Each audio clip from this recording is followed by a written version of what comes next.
Баршаңызға қайырлы күн достар, сіздермен Жанна. Бүгін сіздерге бірінші алғаш рет жасағаннан мінсіз боп шығатын сметанник пирогын ұсынғым келіп отыр. Пирогымыз өте керемет боп піседі. Менімен бірге болыңыздар және видеоны соңына дейін көріңіздер. Ең алдымен қамырын дайындаймыз. Оған бізге сары май, бір жұмыртқа, ұн, разрыхитель және қант қажет болады. Қажетті заттарын видеоның астына жазып қоямын. Алдымен ыдысымызға електен өткізіп алған ұнды және қамыр қопсытқышты салып алып, үстіне қантымызды саламыз. Кішкене араластырып, жұқа қылып туралған бөлме температурасындағы сары майымызды салып, осылайынан қолмен үгітеміз. Песочный болғанша қолмен осылайынан жасау керек, видеода көрсетілгендей.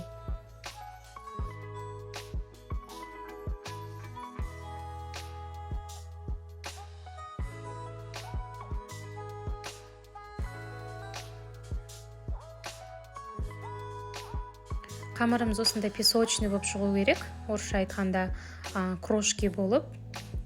Одан кейін үстіне бір жұмыртқамызды салып, қолымызбен араластырып, қолмен тестаны илейтін боламыз.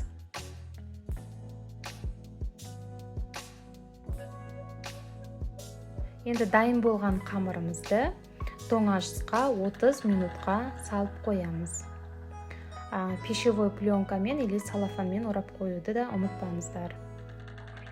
Енді осы арада форма дайындап аламыз. Менде осындай кольцо 24 диагоналды, астына пищевой бумага салдым.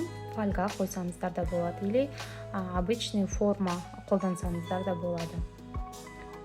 Менің қамырым 30 минут холодильникте тұрды. Осылайынан формамызға салып, қолмен осылай жайып аламыз. Барлығын осылайынан жайып алдық. Енді шетіне бортигін жасайтын боламыз. Енді осылай біркелкі әдемі болып шығу үшін вилкамен, болмаса стаканмен осылайынан бір тегістеп шығамыз, әдемілеп. Сонда бізде коржимыз әдемі біркелкі бір тегіс болып шығады.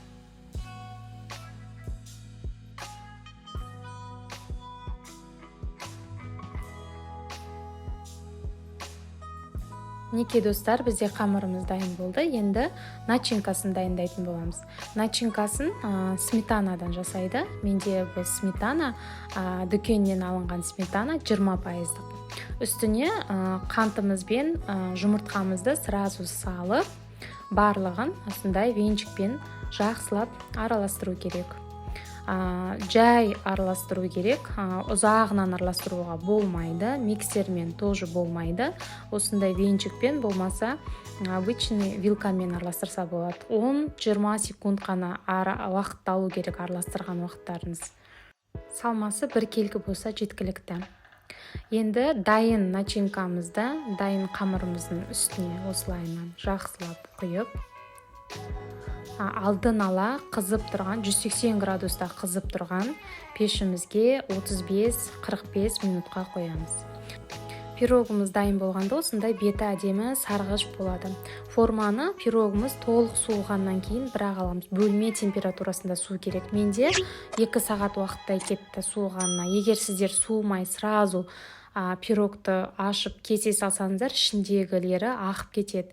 Сондықтан суытып барып, бірақ кесеміз.